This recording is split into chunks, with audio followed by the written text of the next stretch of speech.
Através de grossas portas, sentem-se luzes acesas e há indagações minuciosas dentro das casas fronteiras.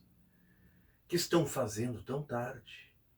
Que escrevem, conversam, pensam, mostram livros proibidos, leem notícias nas gazetas, terão recebido cartas de potências estrangeiras, antiguidade de Nimes, em Vila Rica, suspensas, cavalo de Lafayette, saltando vastas fronteiras. Ó vitórias, festas, flores das lutas da independência.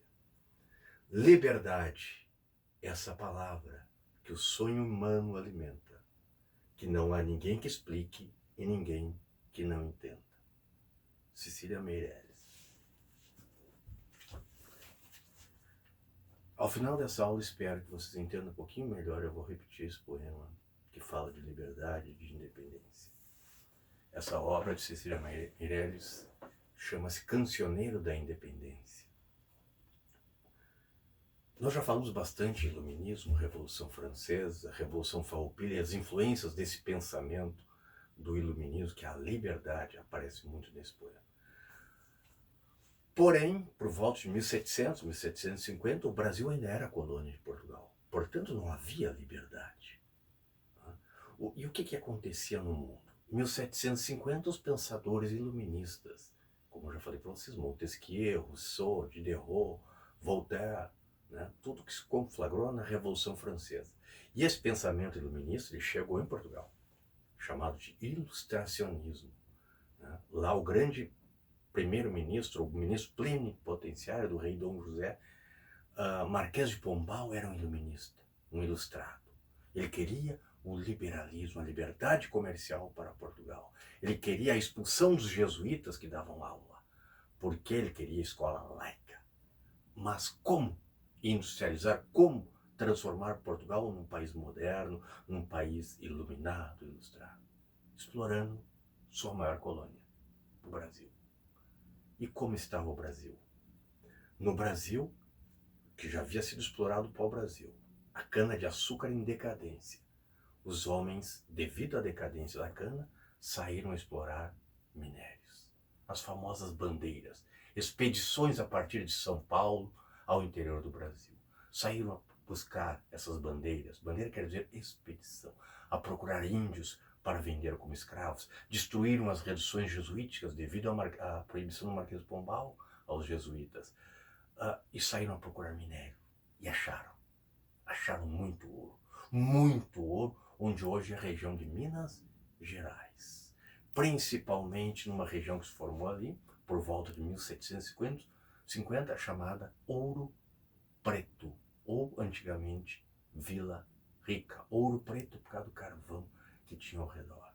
Aquela região ficou muito rica, muito poderosa, muita gente veio de Portugal. O Brasil, com a descoberta do minério, cresceu muito por volta de 1750, a população. O número de escravos aumentou. A mão de obra livre aumentou muito, não dá para esquecer isso. O número de escravos indígenas também aumentou. E Vila Rica era o centro mais rico do Brasil, onde hoje é Minas Gerais. E Portugal? Portugal, é claro, pensou, tem que explorar mais ainda esta vaquinha de leite. Como? Impostos sobre o ouro, proibições. O imposto por escravo, chamado captação, o imposto mais famoso, chamado quinto, que era 1/5 de tudo que era produzido deveria ser pago a Portugal. Então, havia por parte de Portugal um processo de sugar esse ouro do Brasil. E não dá para esquecer, por volta de 1750, 60, 50% do ouro que circulou pelo planeta saía do Brasil.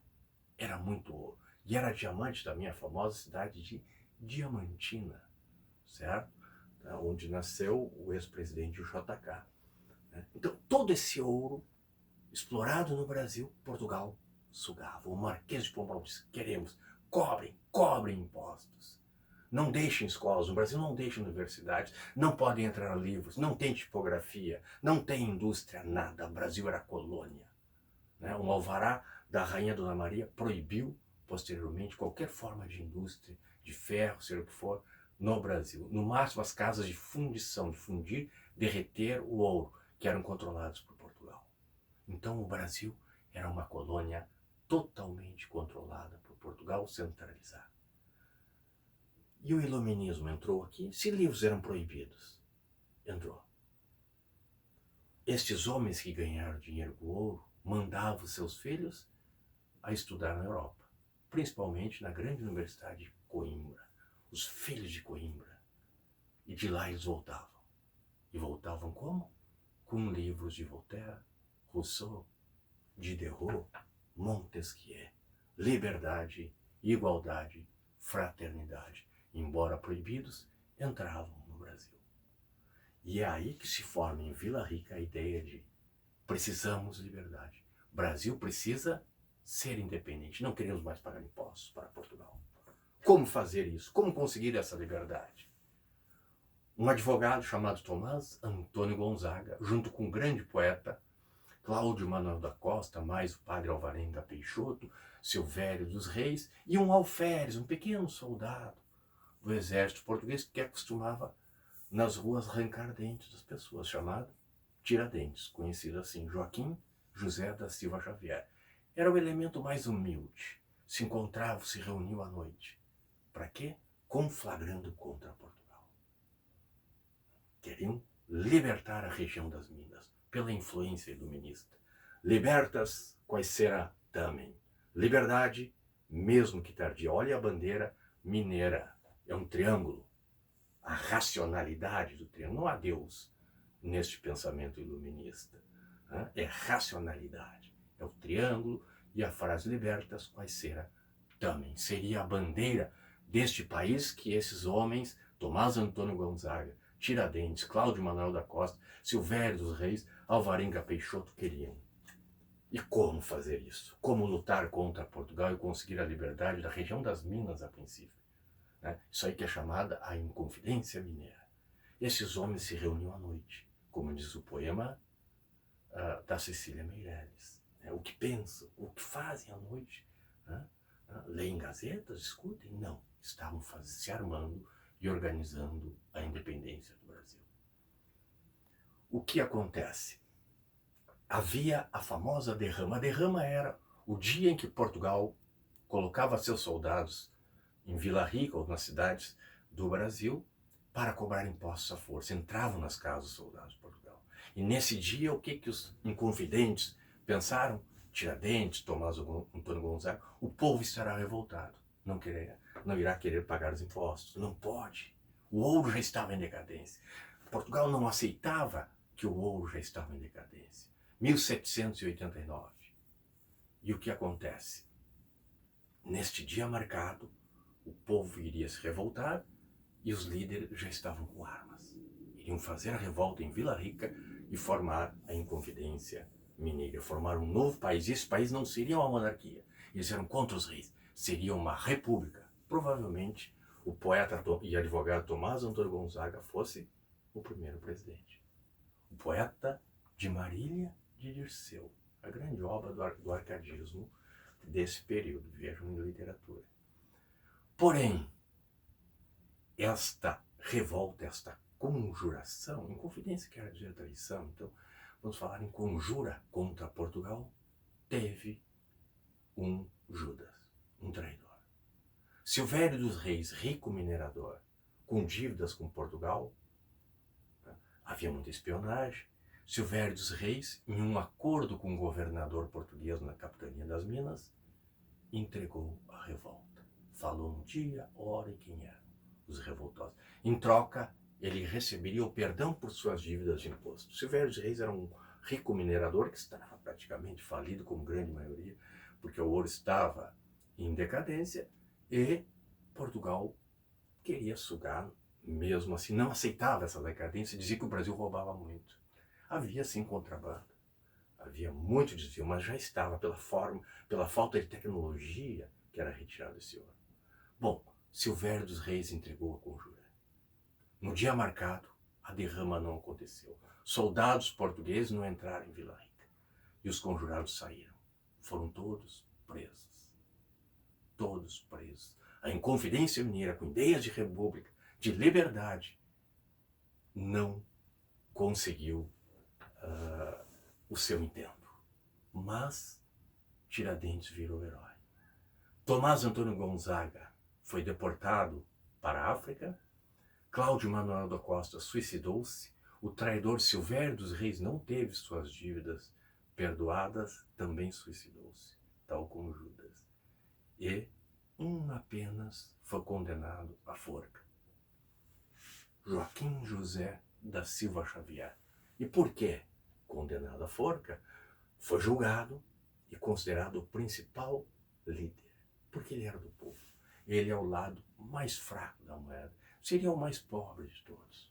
Os outros foram excluídos do Brasil e Portugal, não tiveram morar o resto das suas vidas na África, ou mataram, suicidaram-se, enfim. Tiradentes foi morto como exemplo. Foi julgado, enforcado no Rio de Janeiro e esquartejado. Suas partes foram colocadas no caminho de Vila Rica, cabeça, braços, membros, para que o povo olhasse e não traísse mais Portugal. E assim acabou a Inconfidência Mineira. Um detalhe, nesta República de Minas Gerais, era uma elite que estava fazendo a revolta. Não aparecia nas ideias dele, além de ideias republicanas, a libertação dos escravos. Os negros estavam excluídos. Portanto, a Inconfidência Mineira seria uma inconfidência, uma revolta de elite. Apenas o elo mais fraco, Tiradentes, que morreu, que depois foi recuperado no período da República como herói. Hoje é feriado, 21 de abril. Isso aí foi só em 1965, esse feriado. E para terminar, ocorreu uma inconfidência, uma outra revolta logo em seguida, na Bahia. Não esquecer que a Inconfidência Mineira, Tomás Antônio Gonzaga, teve influência da independência dos Estados Unidos e do pensamento iluminista. Inclusive, Tomás Antônio Gonzaga mandou uma carta para os Estados Unidos pedindo ajuda. Ajuda a Thomas Jefferson, que nunca veio, nunca foi respondida. Bom, Bahia. Bahia não tinha ouro, mas houve uma confidência, uma revolta, chamada Revolta dos Alfaiates, essa sim popular, ex-escravos, alfaiates, aquele costureiro, soldados se rebelaram querendo a independência do Brasil. A grande maioria foi morto, por quê? A Revolta dos Alfaiates, sim, essa é popular. A de Tiradentes, elite, a mineira. A baiana, o fim da escravidão, querido.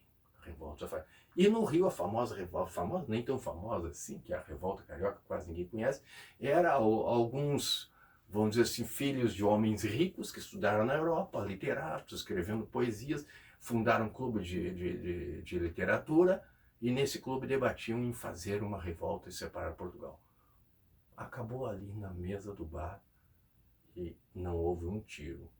A mais violenta delas foi a baiana, essa sim. Muita gente morreu porque eram mais pobres, e eram ex-escravos, e eram alfaiates. Beleza? Inconfidência Mineira, baiana e carioca. As tentativas de independência do Brasil.